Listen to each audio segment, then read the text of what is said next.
स्वावलंबी होने के लिए कृपया अपने नेत्रों को बंद कर लीजिए।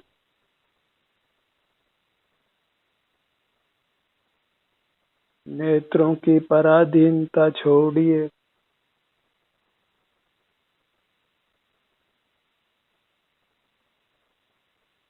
नेत्रों को बंद रखकर जीने का प्रयास कीजिए।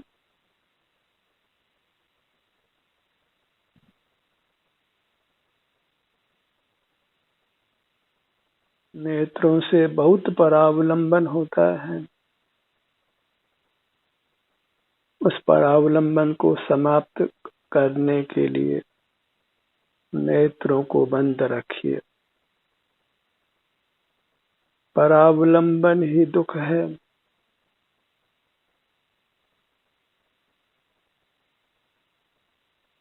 लोक में स्वाधीनता को अच्छा माना जाता है, तथापि वह अपनी आंखों के पराधीन जीता है।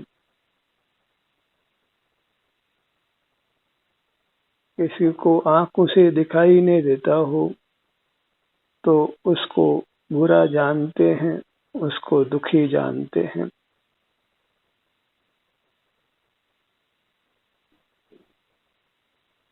क्योंकि नेत्रों के बिना कैसा जीवन होता है, इसकी कल्पना नहीं है।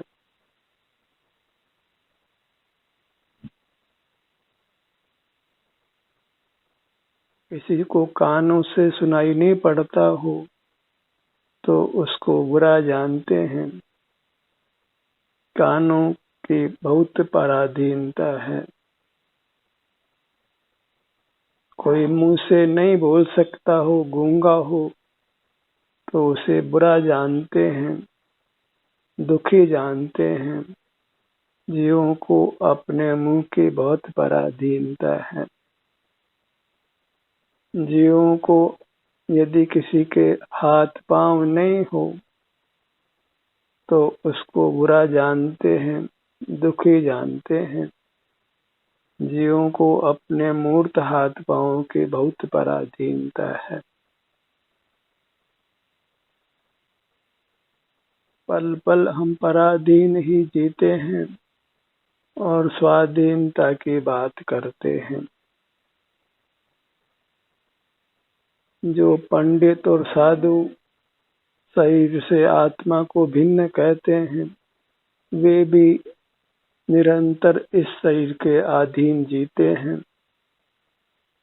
और शरीर के अभाव में अपने को दुखी मानते हैं। नेत्र नहीं हो, कान नहीं हो, इंद्रियां नहीं हो, मूर्त हाथ पांव नहीं हो तो जीने की कल्पना भी नहीं कर पाते, क्योंकि स्वावलंबन का होश नहीं है। स्वावलंबन की विधि मालूम नहीं है। स्वाधीन जीने का स्वरूप पता नहीं है और कोरे काल्पनिक धर्म कांडों से ही धर्म होना मानते हैं और इस प्रकार वो अपने उत्तम अतीन्द्रिय सुख को प्राप्त नहीं हो पाते, परावलंबन से अपने को मुक्त नहीं कर पाते, स्वावलंबी नहीं हो पाते। और भले ही कहते हूँ पराधीन सपने सुख नहीं, पर निरंतर पराधीन ही जीते हैं। मात्र इंद्रियों की मूर्त काया की ही पराधीनता नहीं है। इन इंद्रियों के अमूर्त काया के आश्रित जो हम बाह्य नाना पदार्थों का अवलंबन लेते हैं, तो हमारी पराधीनता का कोई पार नहीं है। हमारे परावलंबन का कोई पार नहीं है, कोई ठोर ठिकाना नहीं है। निरंतर नाना पर पदार्थों के आलम्बन से हम जीते हैं। तो ये कार्यक्रम स्वावलंबी होने का एक प्रयोग है, एक पुरुषार्थ है, जहाँ हम नेत्रों को बंद कर अपनी अमूर्त काया का ही अवलंबन लेते हैं, उसके सन्मुख रहते हैं अपने से ही सुखी होने का प्रयत्न करते हैं। ध्यान के इस अभ्यास में न हम भोजन का अवलंबन लेते हैं, न पानी का, न किसी अन्य मूर्त पदार्थ का। केवल अपने अवलंबन से जीने का प्रयत्न करते हैं और यही स्वाधीन होने का, मुक्त होने का उपाय है। इसलिए अपने ध्यान को अपने पर लाइए। जहाँ आँख की आवश्यकता नहीं है, कानों की आवश्यकता नहीं है, न नासिका की, न रसना इंद्री की, न स्पर्शन इंद्री की, न मन से कुछ विचार करना है, न मस्तिष्क से कुछ स्मरण करना है, न हाथों से कुछ काम करना है, न पाँवों से चलना है। और ये अभ्यास में हम पारंगत हो जाते हैं तो फिर मूर्त काया नहीं हो, मूर्त इंद्रियां नहीं हो, मूर्त हाथ पांव नहीं हो, मन नहीं हो, तो भी हम अत्यंत सुख से जी सकते हैं। और इंद्रियों के माध्यम से, मूर्त मन मस्तिष्क के माध्यम से, मूर्त हाथ पांव के माध्यम से तो हम केवल विषय सुख ही कदाचित पा सकते हैं, अपने स्वाधीन उत्तम अतीन्द्रिय सुख को नहीं पा सकते। तो परावलंबन से, पराधीनता से मुक्त होने के लिए अपने सन्मुख रहने का अभ्यास करिए। और जब हम इंद्रियों के अवलंबन से जीते हैं, मूर्त हाथ पांव के आश्रय से जीते हैं, तो फिर नाना रोगों के होने की संभावना होती है, नाना दुर्घटनाएं होने की संभावना होती है।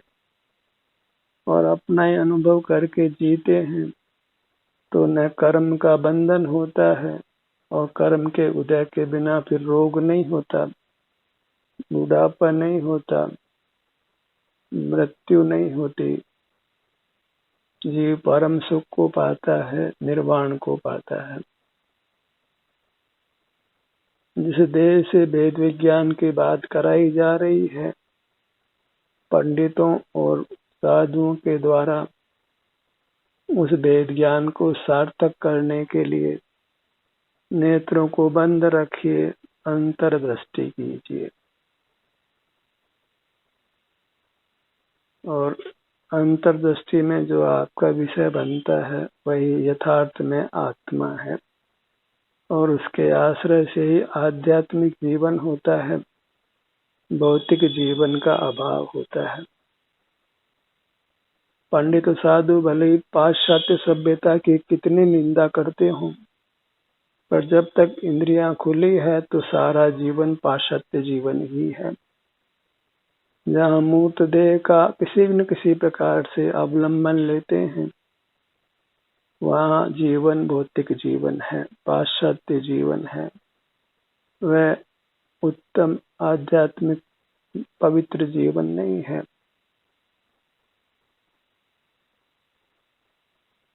नेत्रों को बंद करके बिना अन्य इंद्रियों का उपयोग किए, न मन का, न मस्तिष्क का, न कुछ हिले डुले, बस अपने शरीर का एहसास कीजिए। अपने शरीर के किसी भाग पर आइए, अपने अमूर्त शरीर की जो मूर्त देह में मिला हुआ है, जिसकी लोक में प्रसिद्धि नहीं है, उसको ही प्रसिद्ध करिए, उसी की ख्याति करिए, उसी का गुणगान, उसी की महिमा, उसी में लीन रहिए।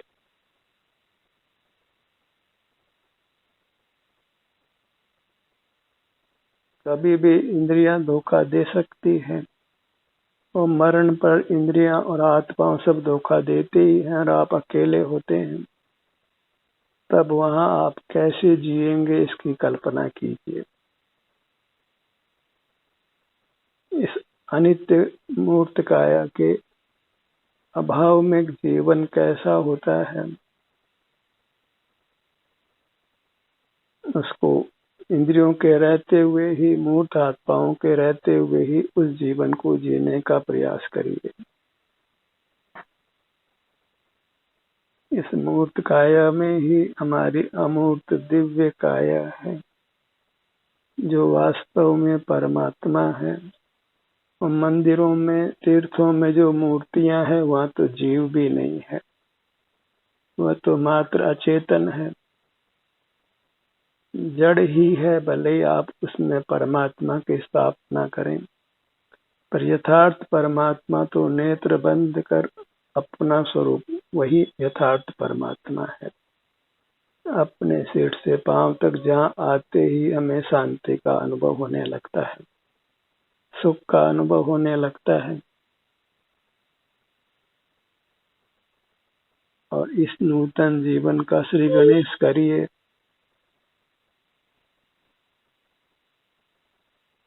यह अलौकिक जीवन है, दिव्य जीवन है, अतीन्द्रिय सुखमय जीवन है, जिसकी कल्पना ये लोक कर भी नहीं सकता है। ऐसे अपूर्व अनुपम जीवन को प्रारंभ करिए, जो आपको परमात्म दशा प्रदान करता है।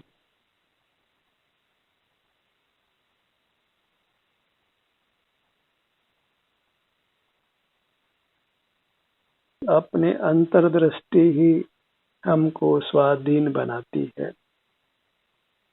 कर्म बंधन से मुक्त करती है, संसार के दुखमय जीवन से मुक्त करती है। अपना एहसास करिए, स्वाधीन जीना प्रारंभ करिए। भले इस स्वाधीनता में शरीर में कोई वेदना भी अनुभव में आती हो, तो स्वाधीनता के लिए, स्वावलंबन के लिए, परावलंबन से मुक्त होने के लिए उस वेदना को भी गले लगाइए, स्वीकार करिए। इसी में आपका भला है, हमारा भला है।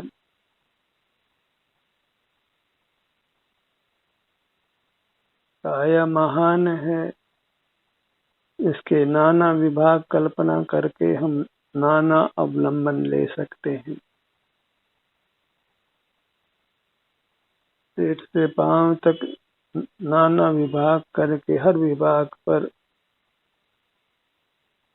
अपने ध्यान को लाइए और इस प्रकार अंतर में विहार करिए। यही वास्तविक तीर्थ यात्रा है, जो अतीन्द्रिय आनंदमय है। और इस यात्रा के फल में हम परम पद मोक्ष को प्राप्त करते हैं, परमात्मा बनते हैं। परमात्मा दर्शन ही नहीं करते, हम स्वयं परमात्मा हो जाते हैं। अपने ध्यान को अपने सिर के भाग पर लाइए, टॉप ऑफ द हेड। यहीं से पांव तक आते हुए हम स्वावलंबी जीने का प्रयत्न करते हैं, स्वाधीन जीने का प्रयत्न करते हैं। जिस जीवन में फिर मूर्त इंद्रियां नहीं हो, आंखों से दिखाई नहीं देता हो, कानों से सुनाई नहीं पड़ता हो, नासिका से सूंघने में नहीं आता हो, जिह्वा से चखने में नहीं आता हो, कुछ स्पर्श का ज्ञान नहीं होता हो, कुछ विचार नहीं कर पाते हो, कुछ स्मरण भी नहीं होता हो, तो भी हम सुख का, अपूर्व सुख का, अनुपम सुख का भोग करते हैं।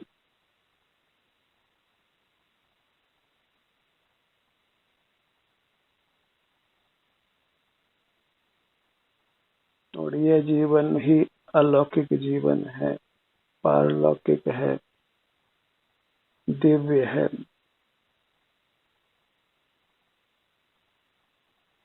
और ये जीवन यदि हम जीना प्रारंभ नहीं करते, तो जब आंखों की रोशनी कम होगी तो हमको दुख होगा, कानों से सुनना कम होगा तो दुख होगा, नासिका से सूंघना नहीं होगा तो दुख होगा, हाथ पांव काम नहीं करेंगे तो दुख होगा, पल पल में दुख होगा।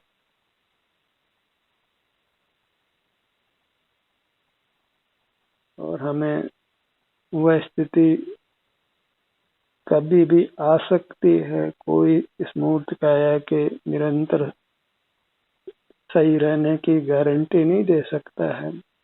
ये मूर्त काया सदा साथ रहने वाली ही नहीं है। ये इंद्रियां, हाथ पांव सब साथ रहने वाले नहीं हैं। तब हम अपने ही अवलंबन से कैसे जी सकते हैं, उसका हमें अभ्यास करना है।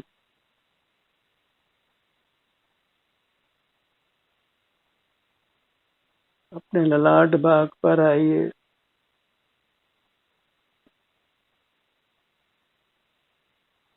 स्वावलंबन में वास्तव में कुछ कष्ट नहीं है, कुछ बाह्य साधनों की आवश्यकता नहीं है। प्रकाश नहीं हो तो भी चलता है, प्रकाश हो तो भी चलता है। हमें प्रकाश अंधकार से कोई प्रयोजन ही नहीं है।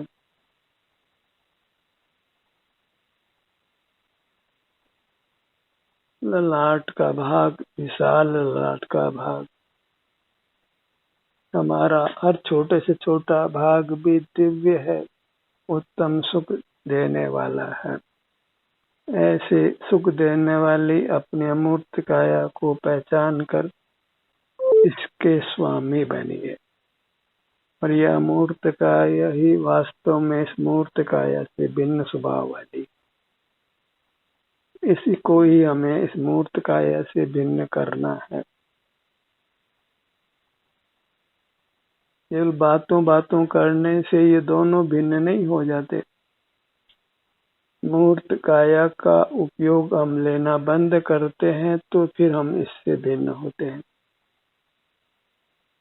इसके लिए न आंखों से देखना है, न कानों से सुनना है, न नासिका से सूंघना है, न जीभ से चखना है, न स्पर्श इंद्रिय से स्पर्श करना है, न कुछ विचार करना है, न कुछ स्मरण करना है, न हिलना डुलना है।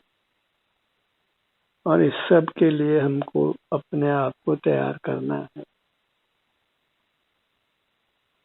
और इस तैयारी में ही हमारा आत्म कल्याण निहित है, हमारा मोक्ष निहित है। केवल मोक्ष की कामना करने से मोक्ष नहीं हो जाता है। सुख की कामना करने से सुख नहीं मिल जाता है। जहाँ सुख है वहाँ स्थित होने से सुख मिलता है। सुख हमारे में है, बस उसके हमें सन्मुख होना होता है। बस अपने सिर से पांव तक ही अंतर्दृष्टि करके रहना होता है और हमारे सुख की कामना की पूर्ति होती है, मोक्ष की कामना की पूर्ति होती है, परमात्मा बनने की इच्छा की पूर्ति होती है। और हम इंद्रियों के, मन मस्तिष्क के, मूर्त काया के, अंगों पांगों के और बाहर के पदार्थों की पराधीनता से मुक्त हो जाते हैं। और जहाँ इंद्रियों के माध्यम से, मन मस्तिष्क के माध्यम से बाह्य पदार्थों के आलम्बन से जीते रहेंगे तो इंद्रियां तो फैल होने ही वाली है। भीतर के अंग उपांग भी, चाहे वो हृदय हो, चाहे वो आमाशय हो, चाहे किडनी हो, चाहे लंग्स हो, किसी भी भाग में कोई भी रोग हो सकता है। इंद्रियां काम करना बंद कर सकते हैं, हाथ पांव से काम करना कठिन हो सकता है। कुछ भी संभव है यदि हम बहिर्मुख जीते हैं। और जब हम परावलंबन से जीने की हमारे आदत है, स्वावलंबन की आदत नहीं है, तो फिर हमको घोर दुख होने वाला है, अपार मानसिक दुख होने वाला है। जो परावलंबी है उससे परावलंबन छीना जाए तो वह बहुत दुख का अनुभव करता है। और यहाँ तो पल पल में ही पराधीनता है। बीड़ी पीने वाले को बीड़ी नहीं मिले तो बहुत दुख अनुभव करता है। चाय पीने वाले को चाय नहीं मिले तो बहुत दुख अनुभव करता है। बाहर की प्रवृत्ति करने वाले को बाई की प्रवृत्ति करने को नहीं मिले तो बहुत दुख का अनुभव करता है। और जिसको अपने सन्मुख रहना है उसको फिर कोई दुख नहीं है। वह हर परिस्थिति में ही परमात्म सुख को भोगता है, परमात्म पद को भोगता है। जिस परमात्मा की लोग आराधना करता है, उस परमात्मा में पास न आंखें हैं, न कान है, न नाक है, न हाथ पांव है। वह केवल अमूर्त काया रूप है और उसको अपनी अमूर्त काया में अकाल्पनिक सुख होता है, जिसकी यह जगत कल्पना भी नहीं कर सकता है। उस परमात्मा का स्वरूप पहचाने तो फिर उसकी आराधना करना का कोई मूल्य हो सकता है। और वह तो परद्रव्य है, ठीक वैसा ही हमारा स्वरूप है और उसके सन्मुख रहना ही उसकी आराधना करना है।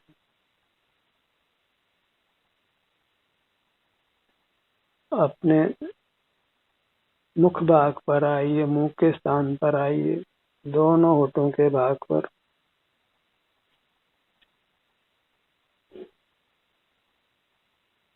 हर सत्र में मंत्र यात्रा करने का ही प्रयास करते हैं, वही स्वावलंबन होने की विधि है,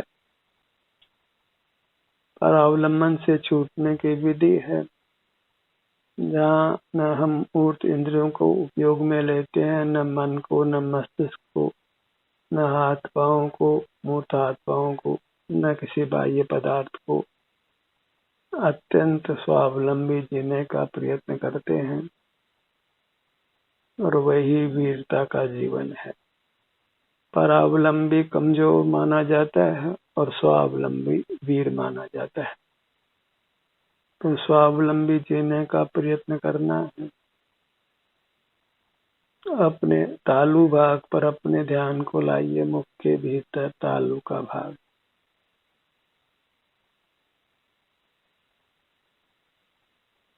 कंठ का भाग, यह एक दिव्य अनुष्ठान है जिसकी लोक में कोई उपमा नहीं है। लोकोत्तर अनुष्ठान है, महान मंगलमय है, यही वास्तविक तीर्थ है। अपने सीने के भाग पर आइए, अपना एहसास वही उत्तम सुख का एहसास है, वही अतीन्द्रिय सुख का भोग है, वही परावलंबन से मुक्त होने का उपाय है। हृदय स्थान सीने के मध्य भाग में आइए,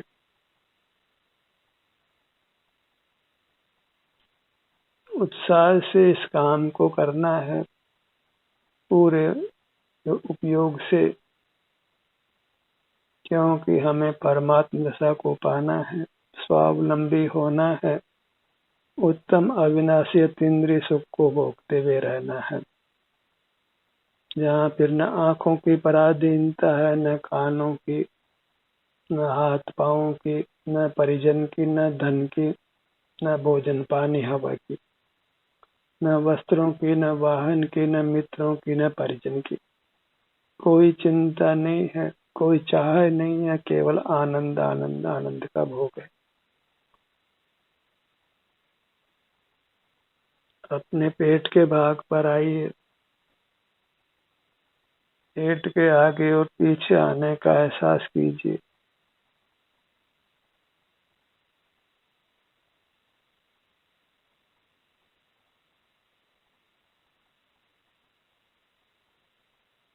भले ही हम कहें कि हम श्वास लेते हैं, पर वास्तव में तो हम श्वास लेने को हमें फुर्सत कहाँ है।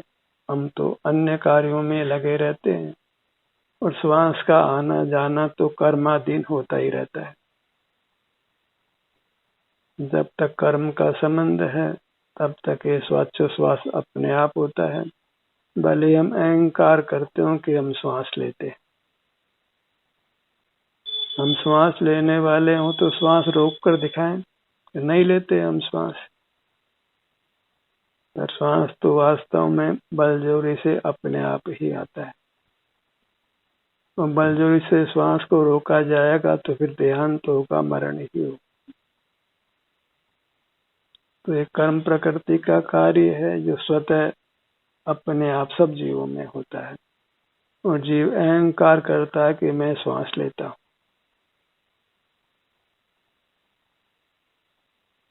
अपने पीठ के भाग पर आइए।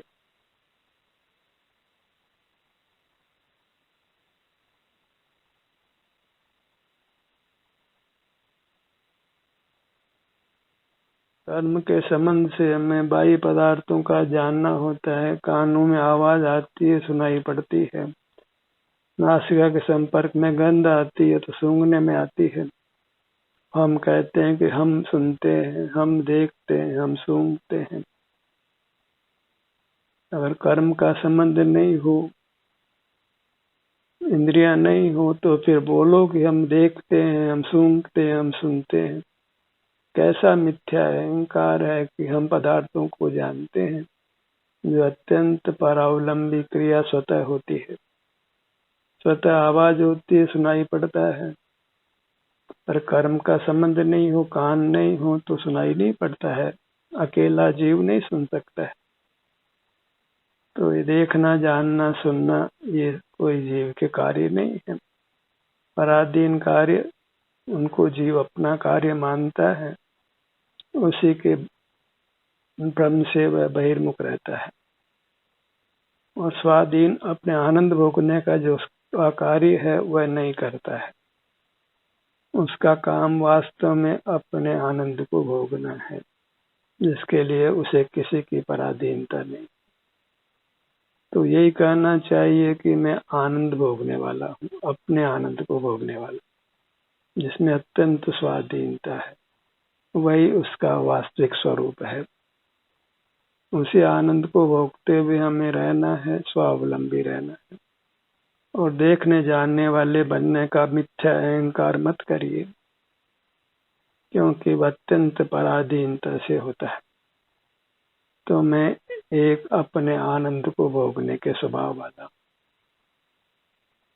मैं सुख स्वरूपी हूँ और अपने सुख का अनुभव करता हूँ, जो अत्यंत स्वाधीन क्रिया है और जिसमें न किसी प्रकार का कोई भय है कि आंखों से दिखाई नहीं पड़ेगा, कानों से सुनाई नहीं पड़ेगा, पांव से चला नहीं जाता है, हाथ से काम नहीं होता है।